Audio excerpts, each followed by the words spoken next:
Become a patron at www.patreon.com/Golden Era Bookworm for hard to find books, scans of rare photos, and articles on the Golden Era of bodybuilding. Hi everybody, Golden Era Bookworm here. Today I'd like to talk about George Hackenschmidt and the exercise, the supine press, which he attributes to his superior upper body mass and wrestling success. Known as the Russian Lion, this Bronze Era strongman is also known as the father of the bench press because he was one of the very first lifters to popularize the supine press from the floor, which is, one could actually say, the father or the progenitor of the bench press and many other variants of the bench press. George Hackenschmidt believed that he owed much of his incredible upper body development and strength to the supine press, as I will explain in today's video.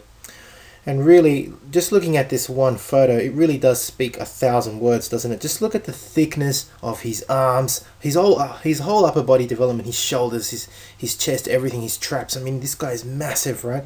And for a Bronze Era lifter, George Hackenschmidt looks really impressive. I mean, this guy is natural, obviously, from the late 1800s. It's just amazing the development he got, and he attributes it all to or a lot of it to the supine press. So let's have a look at George Hackenschmidt, at his career and his incredible feats of strength, and also as to how he popularized the supine press and how this affected bodybuilding.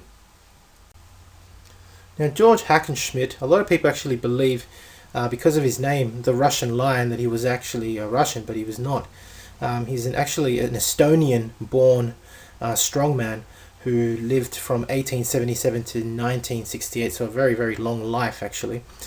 He was known, obviously, as a professional wrestler, author, philosopher, a lifter, strongman. And you can really tell by looking at this great photo. This is probably the most famous photo of George Hackenschmidt. Just look at the muscle mass that he was able to develop. This guy is from the late 1800s. I just want that to sink in.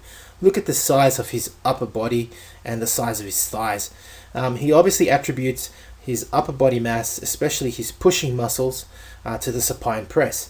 Whereas he also popularized other lifts like the deadlift behind the body. So you actually place your arms behind the body and deadlift, which is excellent for developing the legs, similar to the hack. Basically, it is the hack squat, yeah, he popularized both of these exercises. Hence, the name, the hack squat, actually came out to be from his name, Hackenschmidt.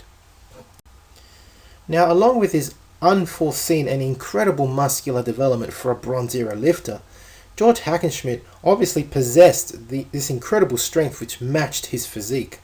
And some of his strength feats are listed in this awesome picture I found on the net. It's basically this awesome cartoon showing him wrestling, just how big he was, and all the things he could do. I mean, he could lift, for example, a small horse off the ground. And another great strength feat he could do is lift with one hand overhead 276 pounds. Sorry, it's pretty incredible. He could also hold a crucifix. If you don't know what a crucifix is basically when you hold two weights in both of your hands and bring them out laterally to basically form like a T between your arms and your body, right? Standing up. So he could hold a crucifix with two 90-pound bells. That's incredibly strong. I mean, just imagine having basically two 40-kilogram bells in your arms and holding it out in a crucifix, perfectly strict. It's incredible strength.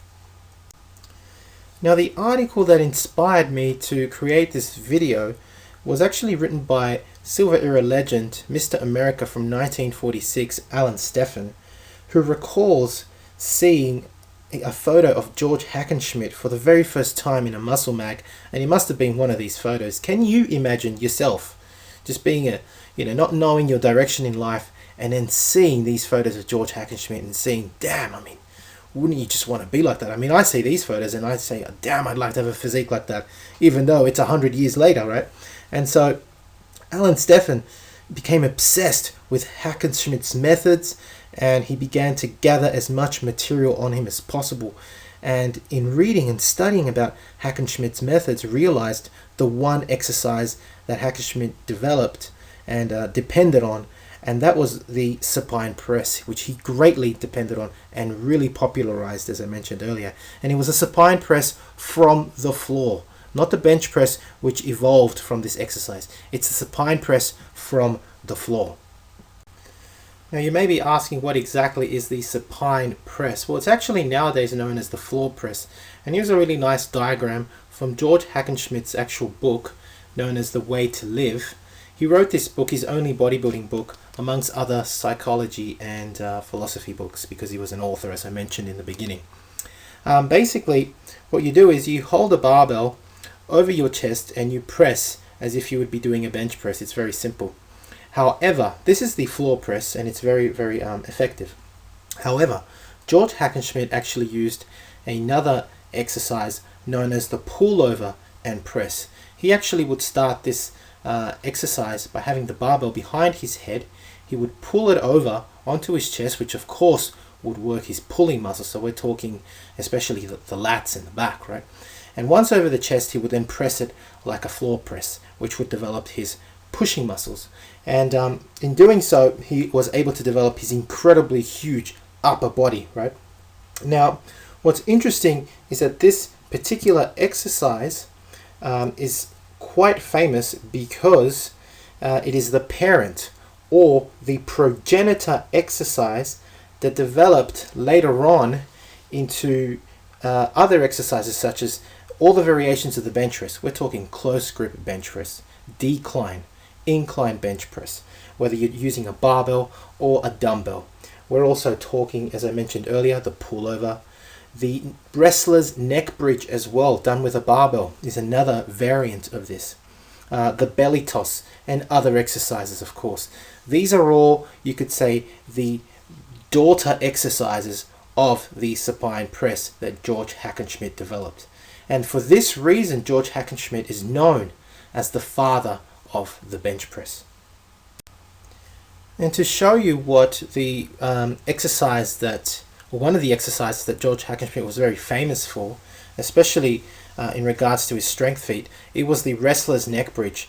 Again, he would actually, in this case, pull over a barbell onto his chest, press it, and then get on his head.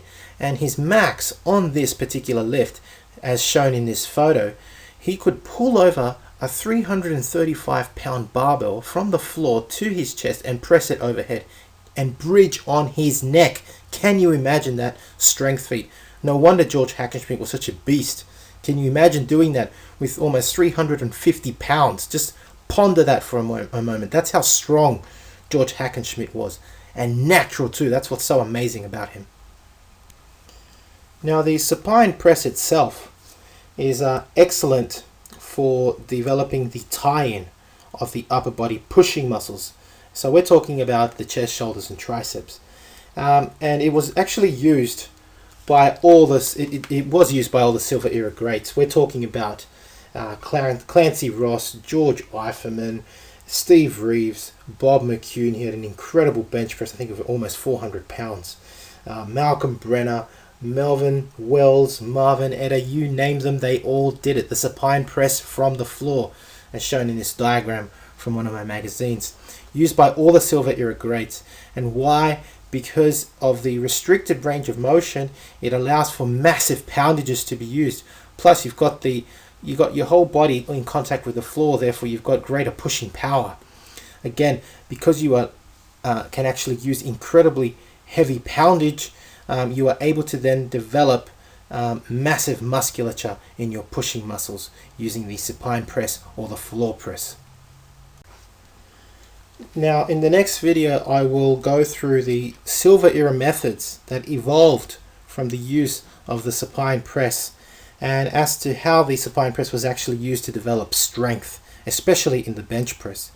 The Silver Era, they took, the bodybuilders, they took George Hackenschmidt's methods basically and studied them and evolved them to such a degree that in doing so, you can see the Silver Era legends, they developed an insane upper body mass and power. I mean, it's just so obvious in this photo here of Alan Steffen, who was breaking records in a Mr. America competition from memory. He was doing, I think, well over 300 pounds, something like 350 pounds. So the guy was so strong. And of course, they all used the supine press to develop their strength, their tendon and ligament strength for the bench press, because then the bench press follows from the supine press. I'm going to explain all of this in a future video, but this truly, the supine press or the floor press, is truly a Silver Era secret. So I hope you can stay tuned in for the next video. I hope you've enjoyed watching this video. If you have, please give it a thumbs up. Subscribe if you haven't to the Golden Era Bookworm. Thank you for watching, and leave me your comments.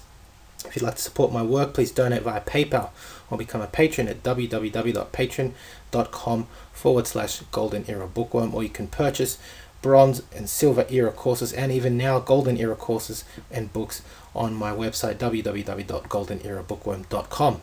Anyway, that's it from me. This is the Golden Era Bookworm. Bye for now. Visit www.goldenerabookworm.com for books on the Bronze Era of bodybuilding, such as Professor Attila's 5-pound dumbbell exercise booklet, Eugene Sandow's chest expander course, and just uploaded now, The Way to Live by George Hackenschmidt. If you've enjoyed this video, you can purchase his book, The Way to Live in Health and Physical Fitness, right now on www.goldenerabookworm.com.